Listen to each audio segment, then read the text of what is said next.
નમસ્કાર, આજનો આ લેક્ચર છે જીએસઆરટીસી સ્પેશિયલ રોડ સેફટી માટેનો રહેવાનો છે. હવે આપને ખબર છે કે જીએસઆરટીની તાજેતરની ભરતીની અંદર રોડ સેફટીના ટોટલ 10 માર્ક છે.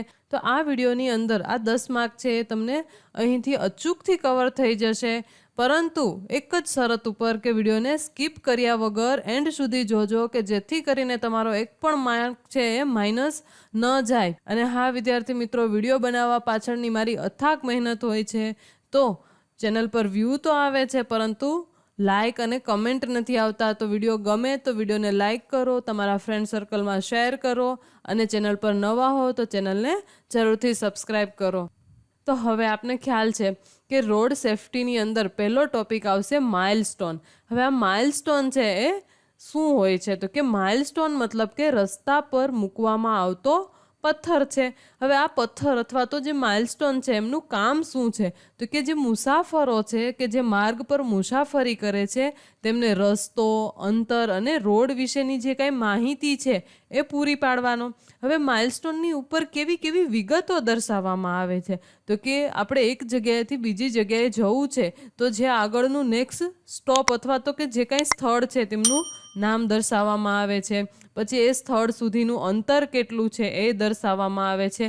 ત્યારબાદ રોડનો પ્રકાર. હવે રોડના પ્રકાર છે એ ઘણા બધા હોય છે, જેમ કે national highway, state highway, MDR, ઓડીઆર. હવે આ બધાના ફૂલ ફોર્મ પણ ખૂબ મહત્વના છે, જે આપણે આગળની સ્લાઇડની અંદર જોઈશું. વિડીયોમાં બન્યા રહેજો, બરાબર છે. પછી હવે રોડ છે એનું સંચાલન કોણ કરતું હોય છે? જેમ કે NHAI, national highway authority of India. હવે એ સંચાલક સંસ્થા જે છે એમનું નામ પણ દર્શાવવામાં આવે છે. હવે આ માઇલસ્ટોન છે એના કલર અને રોડના પ્રકાર વિશે આપણે વાત કરીએ તો કે માઇલસ્ટોનનો જ્યારે કલર છે એ કેવો હોય, કાળો અથવા વાદળી હોય ને, તો એ રોડનો પ્રકાર કેવો હોય છે? તો કે જિલ્લા માર્ગ દર્શાવે છે. હવે એ યોજનાની વાત કરીએ તો આપણે આગળની સ્લાઇડમાં જોયું કે MDR, તો કે એમનું ફૂલ ફોર્મ શું થશે? તો કે મેજર ડિસ્ટ્રિક્ટ રોડ.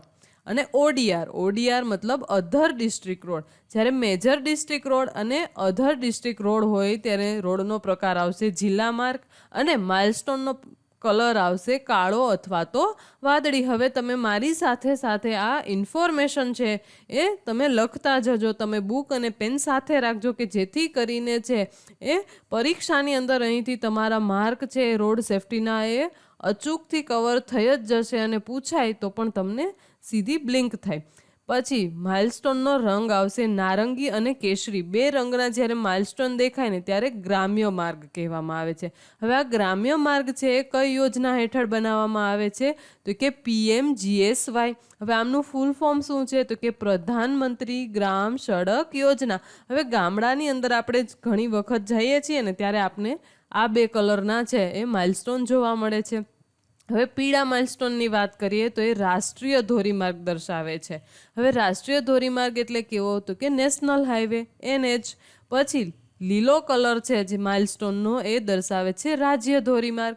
હવે રાજ્ય ધોરીમાર્ગ મતલબ SH મતલબ સ્ટેટ હાઈવે.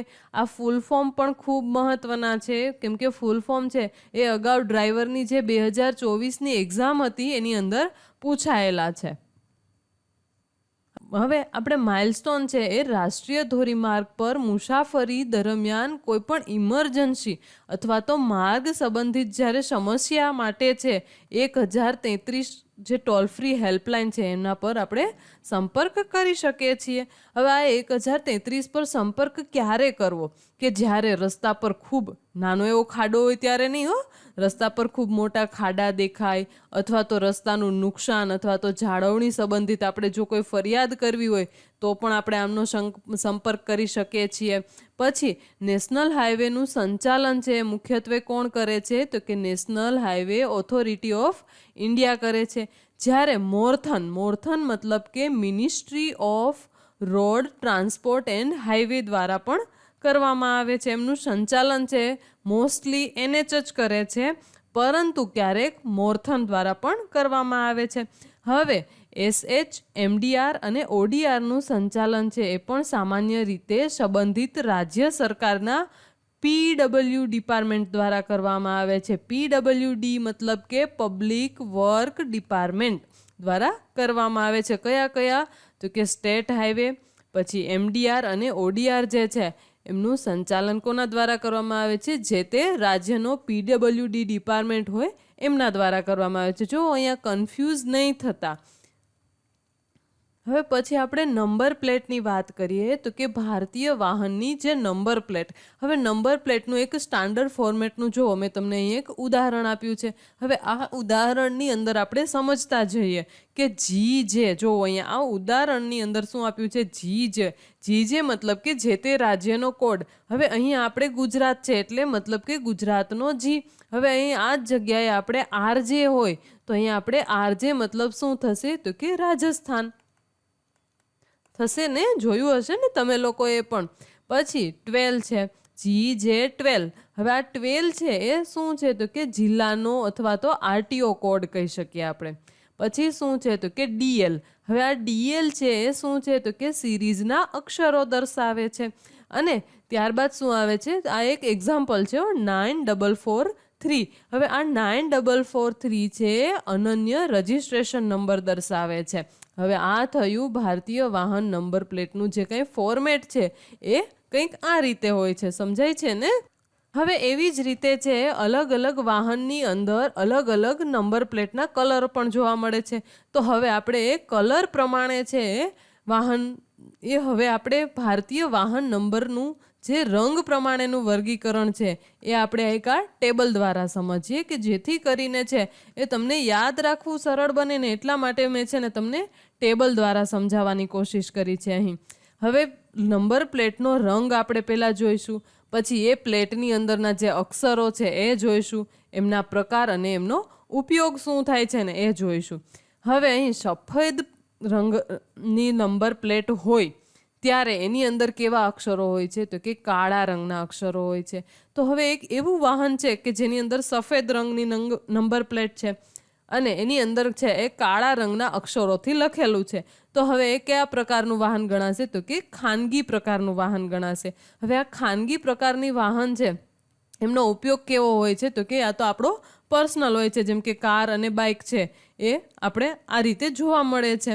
પછી પીળા રંગની નંબર પ્લેટ હોય અને એની અંદર છે એ કાળા રંગથી લખેલું હોય, અક્ષર છે એ કાળા રંગથી લખેલા હોય. તો હવે એવા વાહન છે એ કેવા પ્રકારનું ગણાય? તો કે વ્યાપારિક, જેમ કે ટેક્સી, બસ, આ બધાની નંબર પ્લેટનો રંગ કેવો હોય છે? પીળો. પછી આવે છે લીલો રંગ, કે લીલા રંગનું નંબર પ્લેટ હોય અને પછી એની અંદર છે એ સફેદ રંગથી લખાણ કરેલું હોય તો એનો એ છે એ ખાનગી અથવા તો EV આપણે કહી શકીએ કે ઇલેક્ટ્રિક વ્હીકલ, જેમ કે ઇલેક્ટ્રિક કાર, સ્કૂટર અને આ બધું છે એમનો ઉપયોગ શું થાય છે? તો કે આપણે આપણા પર્સનલ યુઝ માટે કરી શકીએ. અને હવે તો ઘણી બસ પણ આવી ઇલેક્ટ્રિક આવે છે. પછી આવે છે લીલો રંગ, કે નંબર પ્લેટનો રંગ છે લીલો હોય અને એની અંદર પીળા રંગથી લખાણ કરેલું હોય. જુઓ અહીં કેવો હતો? લીલો જ રંગ હતો, પરંતુ એની અંદર કેવા અક્ષરથી લખ્યું હતું? સફેદ અક્ષરથી લખ્યું હતું. તો એ કેવું હતું? ખાનગી અને EV હતું. પરંતુ એ જ લીલા રંગની અંદર પીળા કલરથી લખેલું હોય તો એ કેવું હશે? વ્યાપારિક. પરંતુ હશે તો કેવું? EV જ હશે. ઇલેક્ટ્રિક વ્હીકલની અંદર એક વસ્તુ યાદ તમારે અહીં રાખી દેવાની કે ઇલેક્ટ્રિક વ્હીકલ મતલબ લીલો કલર. પરંતુ હવે એની અંદર પણ બે ટાઈપ આવશે, એક પીળા કલરથી લખાણ આવશે અને બીજું સફેદ કલરથી લખાણ આવે. સફેદ કલરથી લખાણ આવે ત્યારે એ ખાનગી હોય છે અને પીળા કલરથી આવે ત્યારે એ વ્યાપારિક હોય છે. જેમ કે અત્યારને મેં કીધું ને કે ઇલેક્ટ્રિક બસ. હવે એ ઇલેક્ટ્રિક બસની અંદર નંબર પ્લેટ કેવા રંગની હશે? લીલા રંગની. પરંતુ એની અંદરના જે અક્ષરો હશે એ કેવા રંગના હશે? તો કે પીળા રંગના. તો એવી જ રીતે ટેક્સી પણ આવે છે અને બસ પણ આવે છે. પછી આવે છે કાળા રંગની નંબર પ્લેટ. હવે કાળા રંગની નંબર પ્લેટ હોય તો એની અંદર પીળા રંગના અક્ષરો હોય તો એમાં કયા વાહનનો પ્રકાર કયો આવશે? તો કે સેલ્ફ ડ્રાઈવ, જેમ કે ઝૂમ કાર, જેમ કે આપણે જ્યાં રેન્ટેડ કાર લઈએ છીએ ને એવી બધી કાર. પછી આવે છે કાળા રંગની નંબર પ્લેટ કે જેની અંદરના અક્ષરો છે કેવા રંગથી લખેલા છે? સફેદ. પરંતુ સફેદ રંગના અક્ષરોથી લખેલું છે અને આવી રીતે આમ ઉપરની તરફ એરો જતો હોય તો એ કેવા પ્રકારનું વાહન છે? તો કે લશ્કરી પ્રકારનું વાહન છે. હવે આ લશ્કરી પ્રકારનું વાહનનો ઉપયોગ ક્યાં થાય? જેમ કે સેનાની અંદર. હવે સેનાની અંદર વાયુસેના અને નૌસેના પણ આવી શકે.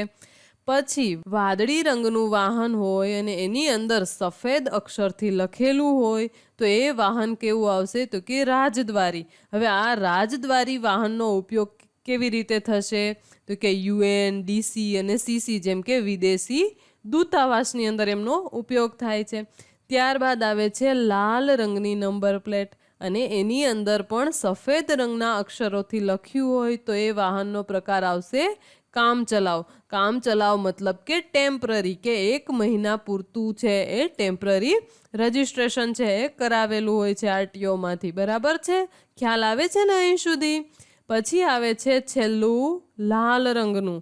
હવે લાલ રંગની નંબર પ્લેટ હોય અને પછી એની અંદર રાષ્ટ્રીય ચિહ્ન હોય પરંતુ નંબર હોતા નથી. રાષ્ટ્ર ચિહ્ન હોય છે, નંબર હોતા નથી. ત્યારે એનો પ્રકાર કેવો હોય છે એવા વાહનનો?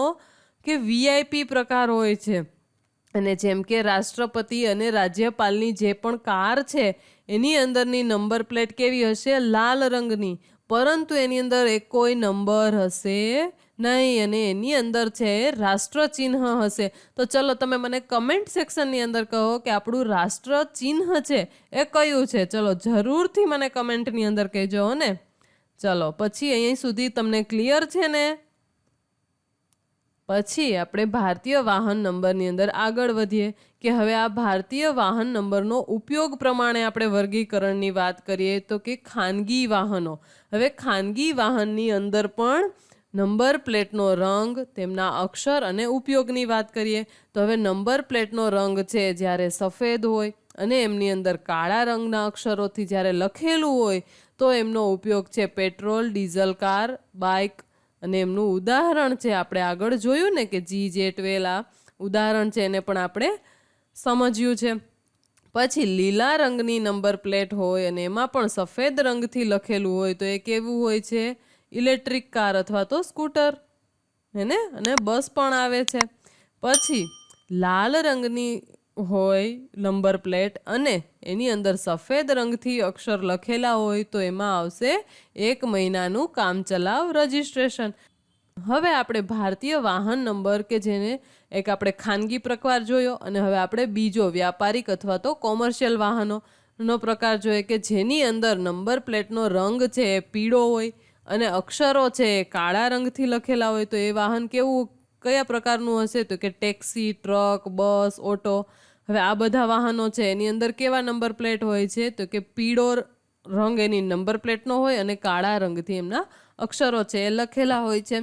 ત્યારબાદ આવે છે લીલા રંગની નંબર પ્લેટ અને એની અંદર છે એ પીળા રંગના અક્ષરોથી લખેલું હોય તો એ કેવું વાહન હશે? તો કે ઇલેક્ટ્રિક ટેક્સી અથવા તો બસ. પછી કાળા રંગની નંબર પ્લેટ હોય અને એની અંદર પીળા અક્ષરોથી લખેલું હોય તો એ કેવું વાહન હશે? તો કે સેલ્ફ ડ્રાઈવ ગાડી મતલબ કે ઝૂમ કાર. હવે આપણે વાહનોની અંદર ત્રીજો પ્રકાર કે VIP અથવા તો ખાસ વાહનો મતલબ કે જેને આપણે ઇંગ્લિશમાં કહી શકીએ સ્પેશિયલ વ્હીકલ. હવે સ્પેશિયલ વ્હીકલની અંદર લાલ રંગની નંબર પ્લેટ હોય અને અક્ષરોની બદલે શું હોય? રાષ્ટ્ર ચિહ્ન હોય તો એ કાર કેવા પ્રકારની હશે? યા તો એમનો ઉપયોગ શું હોય છે? તો કે રાષ્ટ્રપતિ અથવા રાજ્યપાલ છે એ આ કારનો ઉપયોગ કરી શકે છે. પછી કાળા રંગની નંબર પ્લેટ હોય અને એની અંદર સફેદ અક્ષરોથી લખેલું હોય પ્લસ ઉપર આવું તીરવાળું નિશાન હોય તો એ કાર કેવી કહેવાશે? લશ્કર અથવા તો વાયુસેના અથવા તો નૌસેનાની. ટૂંકમાં આપણી જે કંઈ BSF, નૌસેના, વાયુસેના એ કંઈ જે કંઈ કમાન્ડો હશે એ આવી કાર અથવા તો વ્હીકલનો ઉપયોગ કરે છે. પછી વાદળી રંગ કે જેની અંદર સફેદ અક્ષરોથી લખેલું હશે તો એ UN, DC અને CC મતલબ કે વિદેશી દૂતાવાસની અંદર એમનો ઉપયોગ થાય છે. તો હવે અહીં સુધી ક્લિયર છે ને? કેમ કે સ્ટેપ બાય સ્ટેપ વાહનોના પ્રકાર, એમની નંબર પ્લેટ, એમના અક્ષરો અને એમના ઉપયોગ વિશે અહીં આપણે 3 વસ્તુ જોઈ ચૂક્યા છીએ. હવે ત્યારબાદનો નેક્સ્ટ ટોપિક આવશે BH મતલબ કે ભારત સિરીઝ. મતલબ ભારત સિરીઝની અંદર નંબર પ્લેટ. હવે એમનું ફોર્મેટની આપણે વાત કરીએ BH ફોર્મેટ કે જેની અંદર 25 BH 0 1 2 3 C 25. હવે આવી રીતે છે એ કંઈ આપણું ફોર્મેટ છે. આપણું BH મતલબ કે ભારત નંબર સિરીઝનું ફોર્મેટ કંઈક આવું છે. આ એક ઉદાહરણ છે. હવે વાહનનું રજિસ્ટ્રેશન વર્ષ સપોઝ કે 2025 છે. હવે જેની અંદર આ BH આ 25નો મતલબ શું થાય અહીંયા 2025. હવે આ BH મતલબ કે ભારત સિરીઝ. પછી શું આવે છે 0 1 2 3. હવે આ 0 1 2 3 મતલબ કે અનન્ય રજિસ્ટ્રેશન. પછી આવે છે C25 મતલબ કે C25 છે એ રેન્ડમ અક્ષર છે. આપણે આવી જ રીતે આ છે એ કેવું છે આપણા ભારત દેશનું છે. આગળ આપણે કયું જોયું હતું ગુજરાત રાજ્યનું જોયું હતું ને, એવી રીતે આ દેશનું અને રાજ્યનું બંને અલગ અલગ હોય છે. એ આપણે ક્યાંથી શરૂ થતું હતું તો કે G જે એવી રીતે શરૂ થતું હતું ને, DL 0 2 3 આવી રીતે કંઈક ગુજરાત રાજ્યનું નંબર પ્લેટનું જે કંઈ ફોર્મેટ હતું. પછી હવે ભારત દેશનું નંબર પ્લેટનું ફોર્મેટ શું છે તો કે આવી રીતનું છે. એ તમે અહીં જોઈ શકો છો. હવે આ ભારત નંબર સિરીઝ છે એ કોને કોને લાગુ પડે છે? જેમ કે કેન્દ્ર સરકારના કર્મચારીઓ છે, એમની પાસે છે ભારત નંબર સિરીઝની નંબર પ્લેટ હોય છે એમના વાહનોની અંદર. પછી સંરક્ષણ કર્મચારીઓ છે, એમની પાસે પણ આવી નંબર પ્લેટ હોય છે ભારત સિરીઝની. ટૂંકમાં આપણે જે પણ કેન્દ્રીય ગવર્મેન્ટની અંદર કર્મચારીઓ છે, જેની અંદર કર્મચારીઓ, પછી રક્ષણ કર્મચારીઓ, પછી જાહેર ક્ષેત્રના ઉપક્રમો, એવા કર્મચારીઓ કે જેમની ઓફિસ છે એ 4 અથવા તો વધુ રાજ્ય અથવા તો કેન્દ્ર શાસિત પ્રદેશની અંદર હોય, એવા લોકો છે એ પણ આવું નંબર સિરીઝનું છે એ લગાવી શકે છે. પછી ખાનગી ક્ષેત્રના એવા કર્મચારી કે જેમની ઓફિસો છે એ 4 અથવા તો વધુ રાજ્યો અથવા તો કેન્દ્ર શાસિત પ્રદેશમાં હોય, એવા લોકો પાસે પણ જે કાંઈ વ્હીકલ હોય એમની અંદર પણ આવું કંઈક નંબર સિરીઝ જોવા મળે છે. હવે અહીંયા જુઓ, જાહેર અને ખાનગી બંને ક્ષેત્રની અંદરના લોકો છે કે જેમની પાસે જેમની ઓફિસો છે એ કેટલાય 4 અથવા તો વધુ અલગ અલગ રાજ્ય અથવા તો કેન્દ્ર શાસિત પ્રદેશોની અંદર હોય, એવા જ લોકો પાસે જે કાંઈ વ્હીકલ છે એની નંબર પ્લેટ છે એ ક્યાંથી શરૂ થશે? BH મતલબ કે ભારત. પછી ફક્ત ખાનગી વાહનો માટે છે એ પણ BH નંબર સિરીઝ છે એ મળે છે, અન્ય લોકો માટે મળતી નથી. તો હવે અહીં અત્યાર સુધીના આપણે 3 ટોપિક છે રોડ સેફટી માટેના જોઈ ચૂક્યા છીએ. હવે આપણે ચોથા ટોપિકની વાત કે જેનું નામ છે HSRP. એનું ફૂલ ફોર્મ છે હાઈ સિક્યુરિટી રજિસ્ટ્રેશન પ્લેટ. હવે આવી પ્લેટ ક્યારે જોવા મળે છે, કોની પાસે જોવા મળે છે, ક્યાં લગાવવામાં આવે છે, એ બધું આપણે આ ટોપિકની અંદર જોઈએ. કે હાઈ સિક્યોરિટી રજિસ્ટ્રેશન પ્લેટ એટલે કે ભારત સરકાર દ્વારા માન્યતા પ્રાપ્ત ઉચ્ચ સુરક્ષા ધરાવતી એલ્યુમિનિયમ નંબર પ્લેટ કે જે સામાન્ય નંબર પ્લેટ કરતાં વધુ સુરક્ષિત હોય છે. અને તેમનો હેતુ શું હોય છે તો કે નકલી નંબર પ્લેટ છે એમને રોકવાનો હેતુ હોય છે, વાહન ચોરી અટકાવવાનો, ત્યારબાદ વાહનની સરળ ઓળખ સુનિશ્ચિત કરવા માટે પણ મદદરૂપ થાય છે. હવે આ નંબર પ્લેટ છે કે જે HSRP, તો એમની મુખ્ય વિશેષતાઓની વાત કરીએ તો એ છે નકલી નંબર પ્લેટ બનાવવામાં છે એ ખૂબ જ મુશ્કેલ બને છે. એટલા માટે છે આવી એલ્યુમિનિયમ બેઝડ છે પ્લેટ બનાવવામાં આવે છે. ત્યારબાદ બીજી વાત કરીએ તો કે વાહન ચોરી છે એ ઘટાડવામાં મદદરૂપ થાય છે. વાહનની ઝડપી ઓળખ છે એ આવી નંબર પ્લેટ પરથી શક્ય બને છે. અને ટ્રાફિક કેમેરા દ્વારા નંબર છે એ સરળતાથી વાંચી શકાય છે. અને ત્યારબાદ સમગ્ર ભારતમાં એક સરખું સ્ટાન્ડર્ડ ફોર્મેટ છે એ જળવાઈ રહે છે. હવે આવી નંબર પ્લેટ છે એ ક્યાં લગાડવામાં આવે છે તો કે આગળની નંબર પ્લેટ અને પાછળની નંબર પ્લેટ. આ વાહનની વાત થાય છે, વાહનની આગળની જે નંબર પ્લેટ છે એ અને પાછળની નંબર પ્લેટ બંને પ્લેટની અધિકૃત કેન્દ્ર દ્વારા જ છે એ ફિટ કરવામાં આવે છે. આગળ અને પાછળ વાહનની બંને સાઈડ છે એ આવી નંબર પ્લેટ છે એ લગાડવામાં આવે છે. હવે ત્યારબાદ આ HSRP છે એની અંદર શું હોય છે તો કે ભારતનું મતલબ કે IND ઇન્ડિયાનું ચિહ્ન અશોક અથવા તો ચક્ર હોલોગ્રામ હોય છે, જેની અંદર રાજ્ય કોડ જેમ કે આપણે અહીંયા હોય છે GJ, પછી હોય છે RTO વાહનનો રજિસ્ટ્રેશન નંબર, અને ત્યારબાદ શું હોય છે તો કે laser code reflective seat temper proof અને સ્નેપ લોક હોય છે આ નંબર પ્લેટની અંદર. જે આપણે જનરલી પણ આપણે જે આપણા વાહન મતલબ કે બાઇક અથવા કારની અંદરની અત્યારની જે નંબર પ્લેટ હોય ને એમાં પણ આ સાઈડ છે એ તમને આવો એક QR કોડ જોવા મળે છે, હે ને, જે અત્યારની નંબર પ્લેટ જેવી જ હોય છે. હવે હા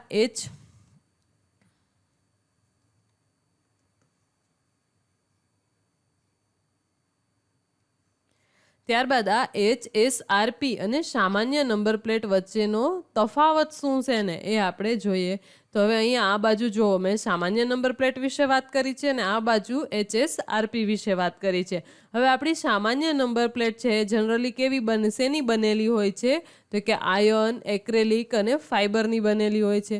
જ્યારે આ HSRP છે એ એલ્યુમિનિયમની બનેલી હોય છે.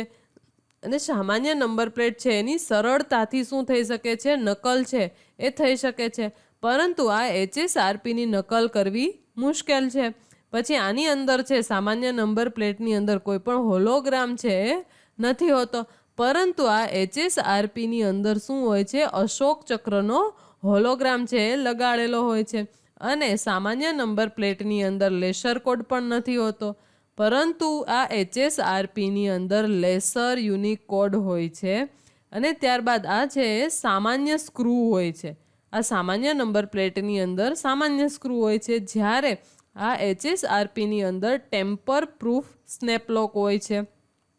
અને આ સામાન્ય નંબર પ્લેટની અંદર છે ઓછી સુરક્ષા હોય છે અને આવી નંબર પ્લેટની અંદર ઊંચી સુરક્ષા હોય છે. અને IND લખવું ફરજિયાત હોતું નથી, પરંતુ આ HSRPની અંદર IND મતલબ કે ઇન્ડિયા લખવું ફરજિયાત છે.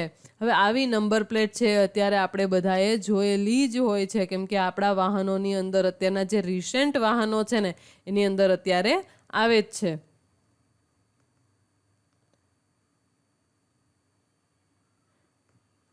હવે ત્યારબાદ આપણે વાત કરીશું રાહવીર યોજના.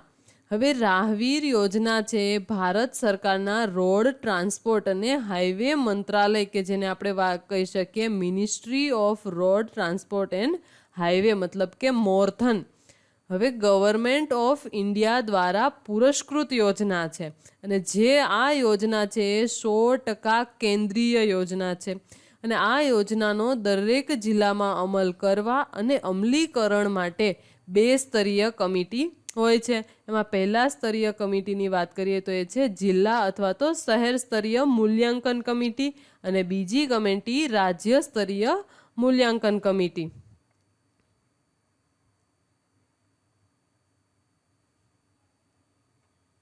હવે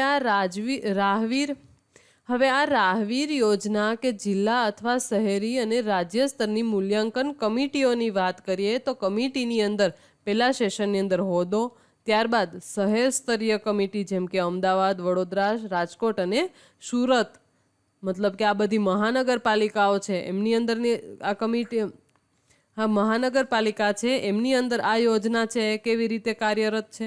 પછી ત્યારબાદ જિલ્લા સ્તરીય કમિટી અને રાજ્ય સ્તરીય કમિટીની આપણે આ ટેબલની અંદર વાત કરીએ તો હવે આ કમિટીના અધ્યક્ષ છે એ કોણ હોય છે? તો કે પોલીસ કમિશનર શ્રી અથવા તો શહેરની સ્તરીય કમિટી. અને જિલ્લા સ્તરીય કમિટીની અંદર ડિસ્ટ્રિક્ટ મેજિસ્ટ્રેટ મતલબ કે કલેક્ટર છે એ હોય છે. અને રાજ્ય સ્તરીય કમિટીની અંદર ગુજરાત રાજ્ય ચીફ સેક્રેટરી અથવા તો કમિશનર શ્રી અથવા તો ગુજરાત રાજ્ય છે એ આ રાહવીર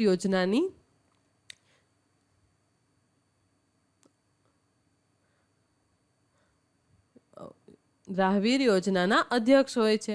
અને જો સભ્યની વાત કરીએ તો ડીસીપી મતલબ કે ડીસીપી ટ્રાફિક છે એ આ સ્તરીય ડીસીપી ટ્રાફિક છે એ આ રાહવીર યોજનાની અંદર કાર્યરત હોય છે. અને ત્યારબાદ સુપ્રિન્ટેન્ડન્ટ ઓફિસ છે એ જિલ્લા સ્તરીયની અંદર કાર્યરત હોય છે. અને રાજ્ય સ્તરીયની વાત કરીએ તો એડી અથવા તો ડીજીપી અથવા તો ગુજરાત રાજ્ય છે એ અવ્વલ આવશે, મતલબ કે સમગ્ર ગુજરાત રાજ્ય છે એ રાહવીર યોજના માટે, તો આપણે ગુજરાત રાજ્યની એકની વાત થાય છે, જે તે રાજ્ય છે એ આ યોજના માટે છે એ કાર્યરત હોય છે. પછી સભ્યની વાત કરીએ તો આસિસ્ટન્ટ, પછી અથવા તો રિજનલ ટ્રાન્સપોર્ટ ઓફિસર, જેમ કે જેને આપણે ઇંગ્લિશમાં કહી શકીએ આરટીઓ અથવા તો એઆરટીઓ. પછી સભ્યશ્રી છે એ જિલ્લા સ્તરીય જે જિલ્લા લેવલે છે એ સભ્યની વાત કરીએ તો આસિસ્ટન્ટ અથવા તો રિજનલ ટ્રાન્સપોર્ટ ઓફિસર, એ પણ સેમ જ રહેશે. પછી રાજ્ય લેવલે આપણે સભ્યની વાત કરીએ તો કમિશનર અથવા તો ટ્રાન્સપોર્ટ વિભાગ. પછી બીજી રીતે સભ્યની વાત કરીએ તો ચીફ ડિસ્ટ્રિક્ટ મેડિકલ ઓફિસર મતલબ કે CDMO અને સિવિલ સર્જન, જે અમદાવાદ, વડોદરા, રાજકોટ અને સુરતની અંદર.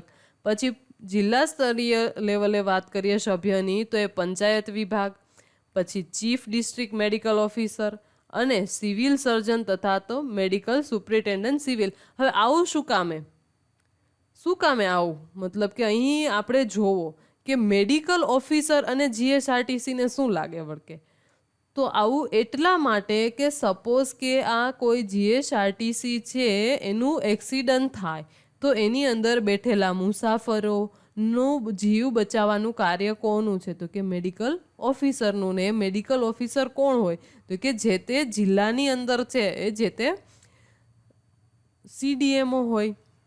બરાબર છે. પછી રાજ્ય લેવલે સભ્યની વાત કરીએ તો કે ચીફ ડિસ્ટ્રિક્ટ મેડિકલ ઓફિસર અથવા તો ડાયરેક્ટર ઓફ હેલ્થ અને પરિવાર કલ્યાણ વિભાગ છે એ આના માટે જવાબદાર છે. પછી રોડ સેફટી સચિવની વાત કરીએ તો રિજનલ એન્ફોર્સમેન્ટ ઓફિસર અથવા તો ગુજરાત રોડ સેફટી ઓથોરિટી. પછી રિજનલ રોડ સેફટી સચિવની જિલ્લા લેવલે વાત કરીએ તો કે રિજનલ એન્ફોર્સમેન્ટ ઓફિસર અને ગુજરાત રોડ સેફટી ઓથોરિટી. અને ત્યારબાદ રાજ્ય લેવલે વાત કરીએ તો સચિવશ્રી અથવા તો રોડ સેફટી ઓથોરિટી હેડક્વાર્ટર અને ગુજરાત રાજ્ય છે એ સંપૂર્ણ રીતે જવાબદાર રહેશે. અને ત્યારબાદ આમંત્રિત સભ્યશ્રીની વાત કરીએ તો એ છે એ માત્ર ને માત્ર જિલ્લા લેવલે જ રહેશે અને એ રહેશે આમંત્રિત સભ્યશ્રીની વાત કરીએ તો એ માત્ર ને માત્ર રાજ્ય લેવલે જ રહેશે અને એ રહેશે રાજ્ય સ્તરના અધિકારીઓ. ધન્યવાદ. જો તમને મારો આજનો આ વિડીયો લેક્ચર છે એ પસંદ આવ્યો હોય તો વિડીયોને લાઈક કરી, ચેનલ પર નવા હો તો ચેનલને સબસ્ક્રાઈબ કરો અને પૂછેલા સવાલ છે એને જવાબ એનો મને કમેન્ટ સેક્શનની અંદર જરૂરથી કહો. અને નેક્સ્ટ વિડીયો લેક્ચર છે એ કયા ટોપિક પર જોઈએ છે તે મને જરૂરથી કહેજો.